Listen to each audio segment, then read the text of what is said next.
இப்போ நம்ம ஒரு இண்டிவிஜுவலோட டீட்டெயில்ஸை எப்படி எஃப்ஆர்ஓ வெப்சைட்டுக்கு சப்மிட் பண்றதுன்னு பார்க்கலாம். அதுக்கு உங்களுக்கு அந்த இண்டிவிஜுவலோட பாஸ்போர்ட், விசா, போட்டோ, அப்புறமா அவரோட டீட்டெயில் ஆஃப் ரெசிடென்ஸ் இது எல்லாமே தேவைப்படும். இந்த டீட்டெயில்ஸ் எல்லாமே நீங்க வாங்கின அப்புறமா அதே சேம் வெப்சைட்ல லாகின் பண்ணிக்கோங்க.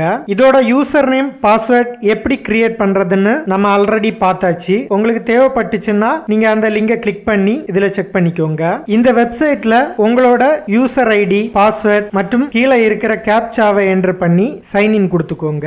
அடுத்து வர்ற பேஜ்ல பாத்தீங்கன்னா ஃபார்ம் சி, அதுல ஃபர்ஸ்ட் ஆப்ஷன், இந்த ஆப்ஷனை கிளிக் பண்ணிக்கோங்க.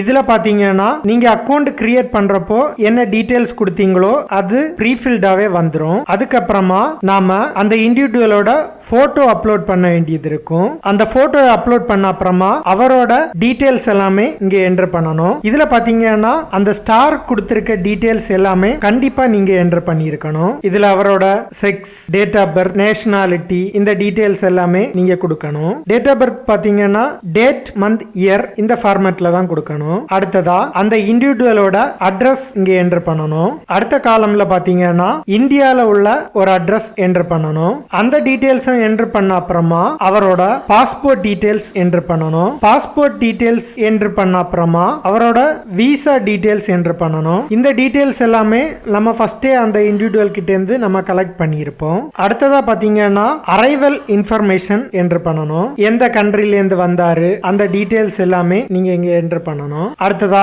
என்ன பர்பஸ்க்காக வந்தாரு இந்த டீடைல்ஸ் எல்லாமே என்டர் பண்ண அப்புறமா சேவ் அண்ட் கண்டினியூ கொடுத்துக்கோங்க.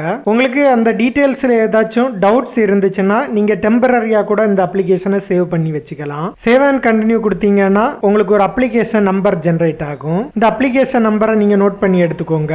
அடுத்ததா இந்த பிரிண்ட் ஆப்ஷன்ல போய் கூட நீங்க பிரிண்ட் பண்ணிக்கலாம். இந்த ஃபார்ம் சியை உங்களோட ஃபியூச்சர் ரெஃபரன்ஸ்க்காக நீங்க சேவ் பண்ணி வச்சுக்கோங்க.